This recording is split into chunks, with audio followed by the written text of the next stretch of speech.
Bienvenidos a Talento Tecnológico, el podcast sobre todo lo que le interesa a los profesionales que trabajan con perfiles IT. ¡Comenzamos! Bienvenidos y bienvenidas a un nuevo episodio de Talento Tecnológico, podcast impulsado por Open Webinars, la plataforma de formación tecnológica para empresas que cuidan su talento IT. Hoy tenemos con nosotros a Héctor Giner, CEO de Z1 Digital. Bienvenido.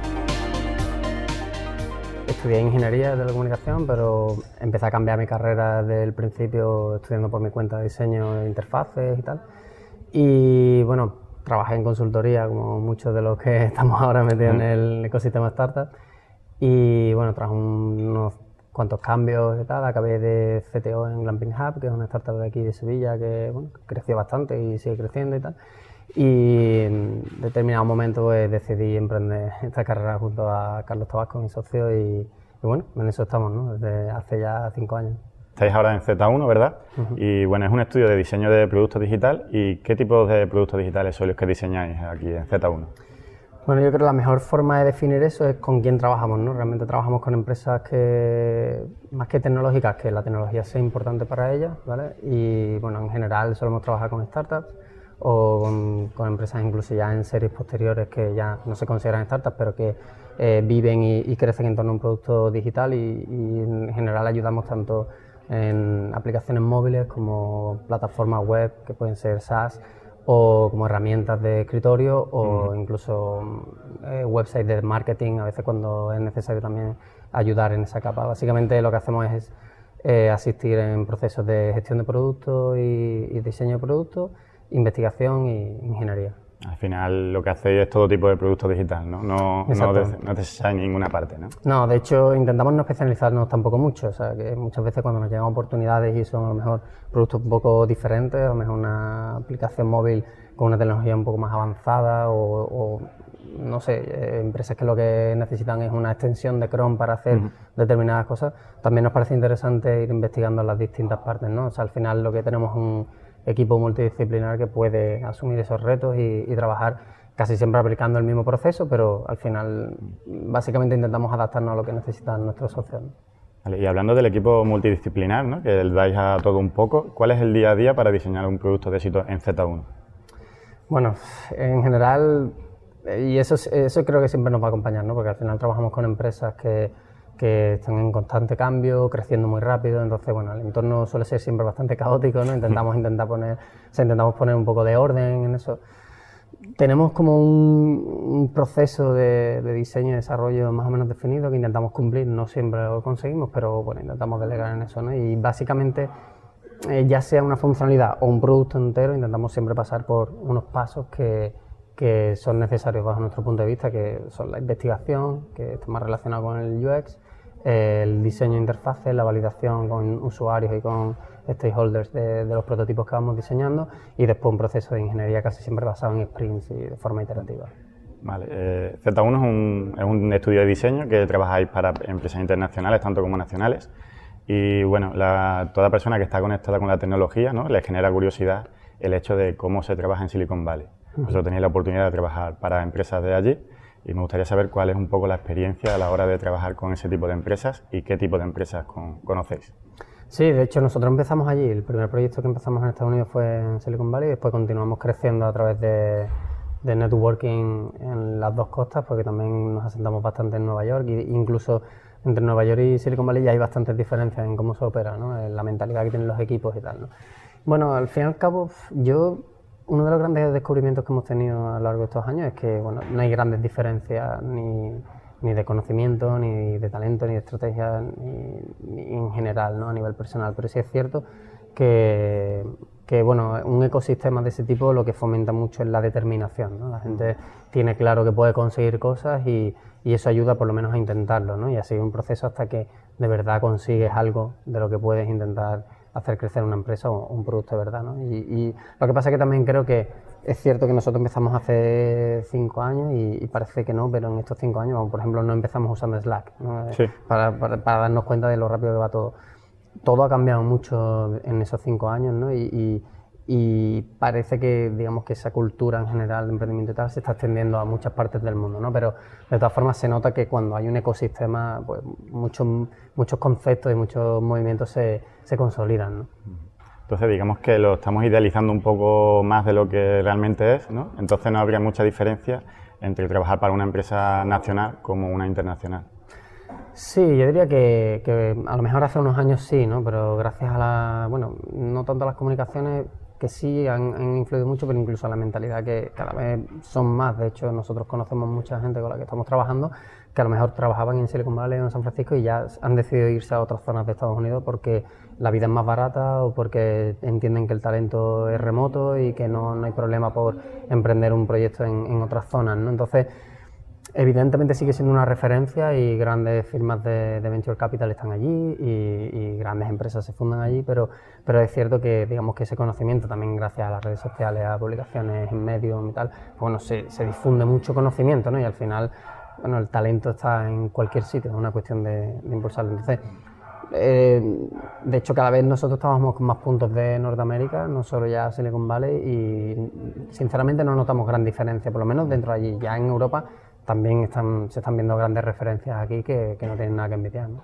Entonces entiendo que ya el talento no está centralizado allí en Silicon Valley, sino que está ya, podemos hablar que puede estar aquí en Gijón, como que puede estar allí en Palo Alto, como que puede estar uno en la India, ¿no? Exacto, de hecho, tradicionalmente el outsourcing se hizo mucho en la India y tal, pero hay un cambio cultural muy fuerte, ¿no?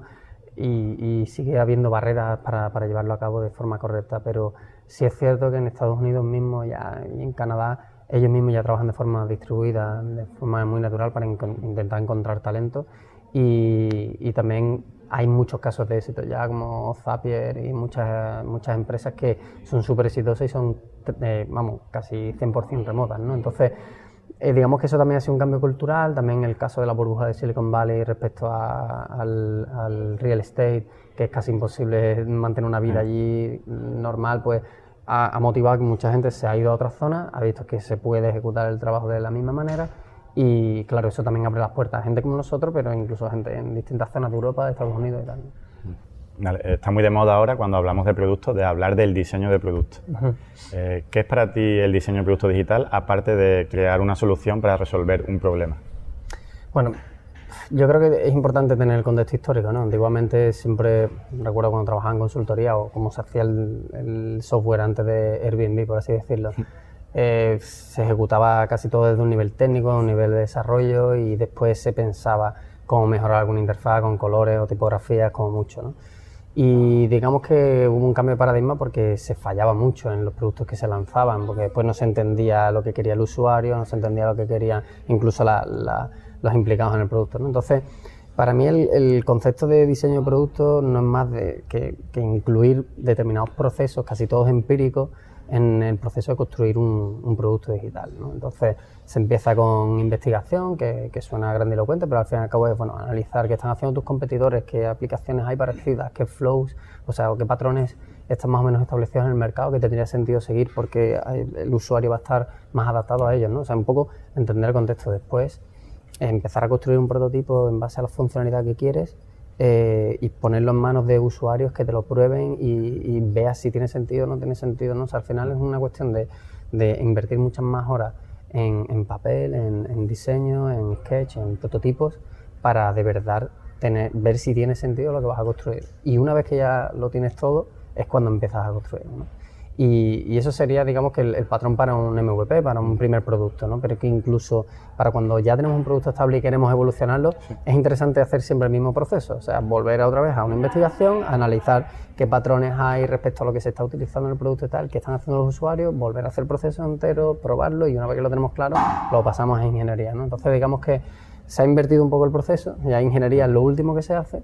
Y también, hay mucha apuesta en la analítica y en el análisis de qué es lo que hacen los usuarios con nuestro producto, ¿no? Entonces, digamos que para mí eso es lo que engloba el diseño del producto y, después en el día a día, evidentemente, hay limitaciones, ya sea de tiempo, presupuesto, lo que sea, pero en general, por lo menos, tener esa cultura de que hasta que algo no lo pruebas y lo investigas bien no tiene sentido, es algo que ahora se da por hecho, pero que hace unos años no era así, ¿no? Sí, claro, al final el dedicar más tiempo de análisis hace que el producto salga mucho más rápido al mercado porque ya va a estar construido, ¿no? Va a tener un valor para el cliente. Exacto. Entonces no llegamos a tener el producto ya hecho y darnos cuenta de que no funciona, sino que vamos haciendo algo que funciona y lo vamos mejorando poco a poco. Claro, o sea, al final, bueno, hay muchísima teoría en torno a esto, ¿no? Que los jobs to be done o bueno, los casos de usuario, que es un poco lo que se usaba antes, ¿no? Pero al fin y al cabo es intentar entender qué es lo que quiere hacer el usuario de verdad y en base a eso ver qué funcionalidad es la que le tenemos que aportar para que lo haga realidad, ¿no? Hay distintas fases, no es lo mismo cuando estás intentando salir al mercado, que tienes que encontrar ese market fit, tienes que encontrar esa funcionalidad que de verdad haga algo y después adornarlo, que cuando ya tienes un producto estable y lo que estás intentando hacer es mejorar o lanzar productos aparte, ¿no? Pero en general la filosofía debe ser la misma, ¿no? Lo que pasa es que evidentemente las circunstancias son distintas. Entonces, no se entiende el producto si un gestor de producto, ¿no? La figura del product manager. ¿Qué superpoderes debería tener un product manager para diseñar y ayudar a hacer el mejor producto? Hombre, siempre se habla de que la gestión de productos es la intersección entre negocio, diseño e ingeniería, ¿no? Y que tiene que ser esa persona que sea capaz de entender las necesidades de cada rama de la empresa y llegar a un acuerdo respecto a las tres, ¿no? Y que satisfaga las tres. Entonces, claro, un super product manager pues es alguien que tenga background técnico pero también de diseño, también tenga nociones de negocio, sepa un poco de marketing. O sea, al final, evidentemente, cuanto más amplio sea el rol, es mejor, ¿no? Porque puede entender más procesos. Pero bueno, yo creo que también depende un poco de la empresa en la que estés trabajando, ¿vale? Hay empresas que hay muchas categorizaciones de startups, pero hay una básica para mí que creo que es bastante importante, que son startups que están orientadas a ventas y startups que están orientadas a productos. Entonces, en base a cuál sea, el product manager tiene que tener, por ejemplo, mucho más peso en negocio y marketing, o tiene que tener mucho más peso en diseño e ingeniería, por ejemplo, ¿no? O sea, que al fin y al cabo, de todas formas, yo creo que hay un montón de habilidades blandas como la capacidad de comunicación, la empatía, la organización personal, la jerarquización, la priorización, la visión analítica, que son cosas que quizás no nos enseñan en ningún sitio, que al final eso también determina lo que es un buen product manager del que no, ¿no? Al final está diciendo que para cada tipo de producto hay un product manager diferente, ¿no? Entonces al final das a entender como que hay diferentes tipos de product manager, ¿no? Más creativo, más gestor, ¿no? ¿Qué tipo de product manager entiendes tú que existen a día de hoy? Bueno, se sabe que hay muchísima gente de producto que ha llegado desde la ingeniería, por ejemplo, y gente que ha llegado desde diseño. Evidentemente, cada uno va a tener unas skills súper prometedores en ese aspecto, pero también va a tener deficiencias, ¿no? Entonces, al final, la capacidad un poco de tener ese pensamiento abierto de conseguir adaptarte a las otras partes, ¿no? También, por ejemplo, es muy normal que en empresas, en startups que están empezando, el product manager sea el propio CEO o propio equipo fundador. O sea, que al fin y al cabo siempre hay como unos roles mezclados, ¿no? Pero yo creo que es importante pensar como en la empresa, ¿no? Es decir, no es lo mismo ser product manager en Twilio o Stripe, que son productos totalmente orientados a developers, como ser product manager en Instagram, ¿no? Que es como a mercado final, influencers y tal, ¿no? O sea, también depende un poco de hacia dónde va tu producto, ¿no? Y en Z1, digamos que sois como product manager externos, ¿no? Que ayudáis a las empresas a diseñar el producto. ¿Cómo encajáis el rol de product manager externo con el equipo ya interno de esa empresa? Bueno, eso fue parte de nuestra propia estrategia de negocio, ¿no? Intentar encontrar una nueva categoría. No queríamos competir con agencias de diseño ni con empresas de software. O sea, queríamos encontrar nuestro propio proceso y nuestro propio producto, por así decirlo. Y vimos que, por ejemplo, había una deficiencia clara en el mercado en torno a gestión de productos, ¿vale? Y como, bueno, nuestro mercado en general es trabajar con empresas que están empezando o sí, equipos fundadores y tal, pues vimos que tenía sentido que, además de proporcionar procesos de diseño y procesos de ingeniería, que fuéramos capaces de inmiscuirnos un poco en la toma de decisiones de productos. Evidentemente siempre entendemos que hay una barrera y que el producto es de ellos y que realmente nosotros solo podemos actuar como socios en ese aspecto, ¿no? Uh-huh. Pero sí es verdad que, por ejemplo, casi nunca requerimos a nuestros clientes una lista de especificaciones súper detallada. O sea, intentamos entender de verdad qué es lo que están intentando crear para asimilarlo nosotros como si fuera nuestro. Y después, bueno, pues casi siempre nos adaptamos a lo que tienen ellos. Hay veces que trabajamos con empresas y equipos que tienen un product manager y entonces colaboramos con él directamente. Otras veces que trabajamos con el CTO directamente, entonces nosotros digamos que vemos esa parte más de producto. O sea, intentamos adaptarnos un poco, pero yo creo que la clave es conseguir que el estudio en general, Z1, tenga esa mentalidad de que no tiene ningún sentido entregar una pantalla y decir adiós o entregar un un sprint de ingeniería y decir adiós. O sea, que tiene sentido que entendamos qué estamos construyendo y que tengamos esa visión de producto siempre. Acompañáis, ¿no?, a la empresa en todo momento. ¿Qué inconvenientes tenéis a la hora de ser parte externa? ¿Hay problemas de comunicación o a lo mejor os limitan algunas funciones?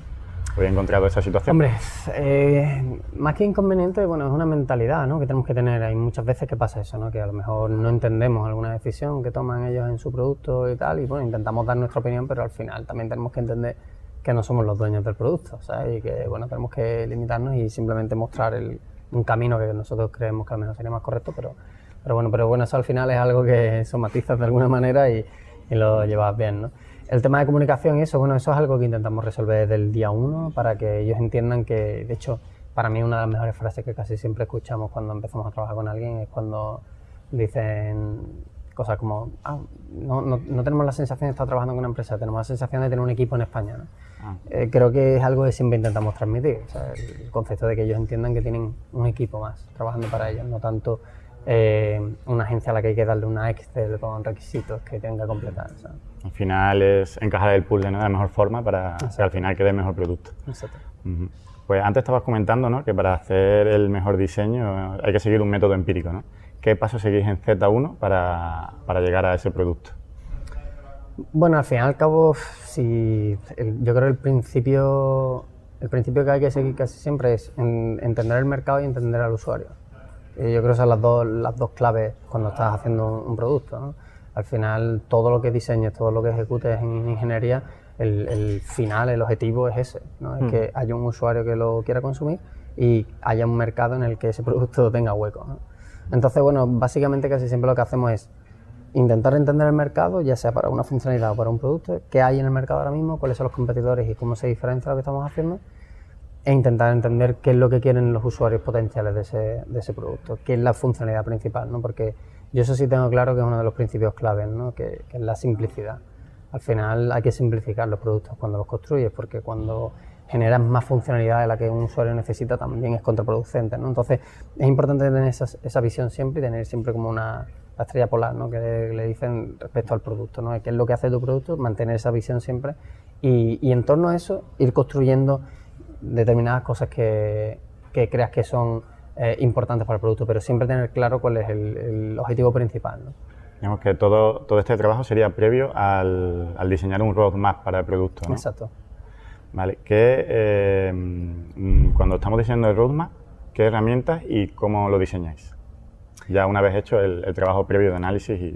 Bueno, al fin y al cabo, para mí un roadmap no es más que una lista de ideas y una priorización. O sea, al final es importante usar algún tipo de framework que te ayude a medir o a puntuar de alguna manera las funcionalidades que quieres incluir, ¿no? Porque evidentemente nadie tiene ni el tiempo infinito, ni dinero infinito, ni equipo infinito, ¿no? Entonces de alguna manera tienes que priorizar, ¿no? Nosotros casi siempre intentamos utilizar algún framework que mida el impacto, qué confianza tenemos en esa funcionalidad, qué nivel de inversión necesita, ¿no?, qué alcance tiene en la base de usuarios, y en base a esos términos, pues bueno, tomar decisiones de priorización, ¿no? También es importante tener en cuenta, y esto es un poco en relación a lo que hemos dicho antes del Product Manager, es importante tener en cuenta en qué estado está el negocio ahora mismo, ¿no? Es decir, podemos querer rediseñar la web de marketing porque tenemos ganas de cambiarle la imagen a la empresa, pero a lo mejor no es la prioridad. A lo mejor estamos teniendo un rate de pérdidas de clientes porque hay una funcionalidad que no está funcionando bien, ¿no? O sea, al final tienes que tener siempre, digamos, la foto fija de dónde está la empresa en ese momento, ¿no? Entonces, para mí hay un framework que me gusta bastante, que es el de las rutas rojas, ¿no? Y un poco parecido a lo que te he dicho antes de la estrella polar, es decir, tener claro qué es lo que tiene que hacer tu producto y en base a eso, ¿no? El típico ejemplo es el GPS, ¿no? Es decir, tú a un GPS le puedes añadir un montón de funcionalidad, pero al final la ruta roja del GPS es que te dé un destino y te ayude a llegar, ¿no? Entonces, pues es algo parecido, es decir, tener claro siempre cuál es la propuesta de valor del producto y en base a eso priorizar el resto, ¿no? Y ya después, herramientas ya más específicas, bueno, pues ya cada uno usa desde POSIX al principio para un poco hacer el brainstorming, como bueno, ya Asana, Trello, Jira, lo que cada equipo utilice, ¿verdad? Vale, ¿cómo priorizas las rutas rojas, por así decirlo, ¿no? ¿Cómo sabes qué es lo primero que tienes que hacer y cuál es lo segundo, para generar siempre valor y no perder el foco, ¿no? Que a lo mejor lo que tú has dicho, hacer el rebranding de una web nos hace, pues, a lo mejor, descuidar una parte que realmente es la importante. A ver, yo creo que es importante que siempre que tengamos la sensación de que nuestra estrella polar está funcionando bien, bueno, pues tenemos que cuidar eso. Y toda funcionalidad que esté relacionada con eso es a la que tenemos que darle prioridad de alguna manera, ¿vale? También deberíamos tener parámetros para medir toda tarea que queramos asociar a esa estrella polar, cómo podemos llevarlo a cabo, ¿no? Porque hay muchas veces que son cambios muy sencillos que a lo mejor llevan un día de diseño y 2 de desarrollo y añades a eso y tienes un impacto brutal en el producto. Entonces, al final es añadir parámetros. El método, creo que era el método RISE de Intercom, por ejemplo, era bastante interesante. Pero vamos, básicamente es poner un poco de sentido común y decir, vamos, ¿cuánto cuesta hacer esta funcionalidad? ¿Cuánto creemos que va a mejorar el producto? ¿Y en cuánto tiempo creemos que podemos tenerlo? Vale, pues asignamos un número. La siguiente, hacemos lo mismo. La siguiente, hacemos lo mismo. Evidentemente hay patrones subjetivos y ahí está la genialidad del Product Manager, del CEO, del ingeniero y tal. Pero en general está guay asignar un poco de números e intentar priorizar en respecto a, al fin y al cabo, los recursos que tiene una empresa. Porque aunque tengas dinero de venture capital o lo que sea, al final tienes recursos, tienes tiempo y gente, ¿no? Entonces, si tienes un presupuesto limitado, ¿qué crees que debería ser lo primero? Y al fin y al cabo tienes que hacer esa analítica de decir, bueno, ¿qué creemos que va a aportar más valor a la empresa en este momento? Aparte de analítica, entiendo que la comunicación, tanto con el CEO, con el CTO, con todos los equipos involucrados con productos, tiene que ser, pues, del 100% fluida, ¿no? No puede haber ningún vacío ahí, ¿no? Sí, sobre todo es muy peligroso cuando no se establecen bien las prioridades, ¿no? Cuando a nosotros nos pasa un poco con los clientes en general o socios, la típica dualidad de que al cliente más pesado se le hace más trabajo, ¿no? Porque está todo el día encima y es como que para que se calle, ¿no? En una startup puede pasar internamente. Al fin y al cabo, si el CEO pues, intenta imponer su opinión muchas más veces que a lo mejor el director de ventas, pues se prioriza una parte del producto respecto a otra que a lo mejor tendría sentido dedicarle esfuerzo, ¿no? Entonces, es importante que el Product Manager también sea capaz de hacer eso, de balancear un poco la opinión de todas las partes interesadas en una empresa, ¿no? Que básicamente suele ser ventas, marketing, producto, ingeniería, ¿no? Y diseño. Entonces, sí, es importante porque, es lo que te digo, no sería la primera vez que una empresa toma una deriva equivocada por la imposición de una opinión, ¿no? Para llegar a hacer el producto perfecto, ¿no? Y saber que de verdad lo estamos haciendo bien, al final hay que medirlo de alguna forma, ¿no? Para saber que vamos en la dirección perfecta. ¿Cuáles son las métricas del día a día que un Product Manager debería de tener como el santo grial? Bueno, yo creo que cada startup tiene que definir sus propios KPIs, ¿no? Al fin y al cabo, cada producto tiene unas métricas que son interesantes medir cada día. Es cierto que hay mucho, ¿no? Lo que le llaman vanity metrics, ¿no? Que son las métricas que no valen para nada realmente para el negocio, pero nada, tenemos no sé cuántas mil visitas en la web. Bueno, ¿y qué implica eso, no? Yo creo que es interesante tener métricas ciertas, ¿no? Métricas de, por ejemplo, nosotros en nuestro caso somos un estudio, pues al final tenemos métricas de cuántas startups han conseguido seguir adelante trabajando con nosotros, cuánto tiempo estamos con ellos, qué eficiencia tenemos en los plazos de entrega, ¿no? Son métricas que de verdad nos vale. A mí la facturación global o el número de proyectos globales pues está muy guay, pero a lo mejor no significa nada, porque si todos los hago mal, claro, no marca el éxito, ¿no? Claro, puede ser que tenga un motor de marketing súper bueno para tener nuevos clientes, pero después ejecuto todo mal, ¿no? Entonces al final es un poco que tengas unas métricas que de verdad te valgan para mejorar tu producto, ¿no? Y eso hay muchas veces que se pierde un poco el norte porque estás deseando tener métricas que te hagan sentir bien, pero no te digan la verdad, ¿no? Y bueno, al fin y al cabo, yo creo que eso es interesante y sobre todo creo que hay una mentalidad en torno a la gestión de productos y también, bueno, desde el punto de vista estratégico, que es que un poco paranoico hay que ser cuando tienes un producto. O sea, tienes que pensar que no hay esa mentalidad de ya ha nacido el producto que te va a derrocar, ¿vale? Y tienes que ir evolucionando. Entonces, las métricas vanidosas no valen para eso, porque te vas a quedar en lo que te gusta ver y no vas a centrarte en que lo que haces mal, ¿no? Entonces, yo entiendo que un exceso de perfeccionismo muchas veces es malo, porque evidentemente también tienes que asumir. De hecho, ahí tengo uno de los libros que tengo pendiente de leerme de Scott Belsky, el fundador de Behance, que se llama The Messy Middle, y va un poco sobre eso. Tienes que entender que siempre es un caos y que tienes que asumir eso, pero un poco hay que entender que siempre hay que ir hacia la búsqueda de una mejora, ¿no? Entonces, hay que buscar esas métricas que no te gustan, ¿no? Y dices, ¿por qué tenemos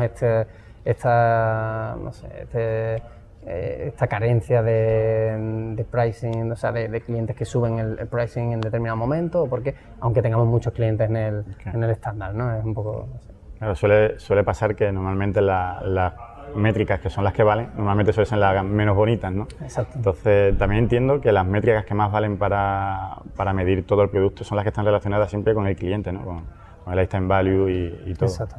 Sí, bueno, ahí depende un poco de la orientación que le quieras dar a la startup, si es más de producto, más de ventas, pero en general, bueno, todo lo que montamos al final, esto todo es sector servicios, si lo piensas, entonces es normal que el cliente esté en el centro de todas las decisiones y al final hay muchas empresas que han sido exitosas gracias a eso, a pensar realmente en la experiencia del cliente, ¿no? Y parece algo obvio, ¿no? Cuando montas una empresa parece obvio como, claro, yo lo que quiero es que el cliente esté contento, ¿no?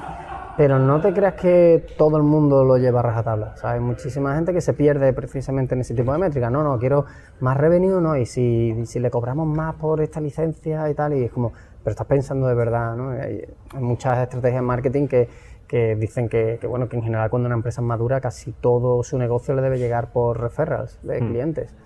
Y eso es algo a tener en cuenta, eso solo se consigue con clientes felices, no se consigue con estrategias de marketing de outreach, ¿no? Eso. Bueno, y ya, pues ya finalizando un poquito, ¿cuáles son las herramientas, tanto de gestión, de comunicación, de analíticas, que en el día a día utilizáis y que ves imprescindibles? Bueno, nosotros, puedo hacer un repaso, siempre estamos intentando de todas formas buscar nuevas herramientas que mejoren nuestro proceso y tal. Ahora mismo, por ejemplo, en diseño estamos usando Miro para hacer mapas mentales, para hacer arquitecturas de información y mood boards.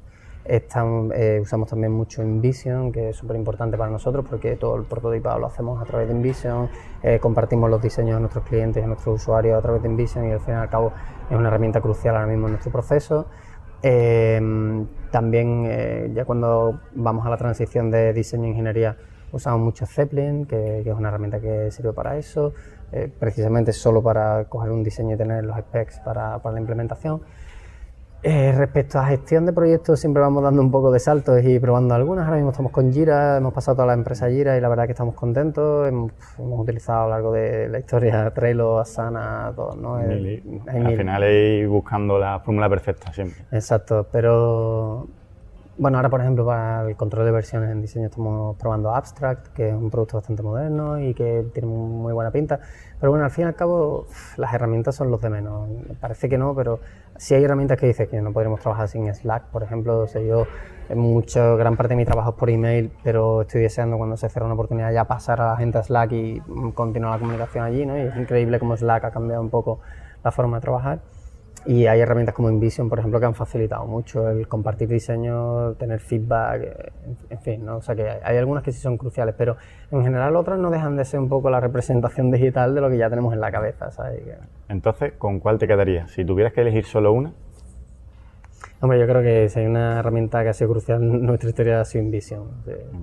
Tendría que ser esa, o sea, desde cómo hemos prototipado, cómo hemos testeado con usuarios, cómo hemos compartido con nuestros clientes, con nuestros socios, o sea, está claro que tendría que elegir InVision. Sí.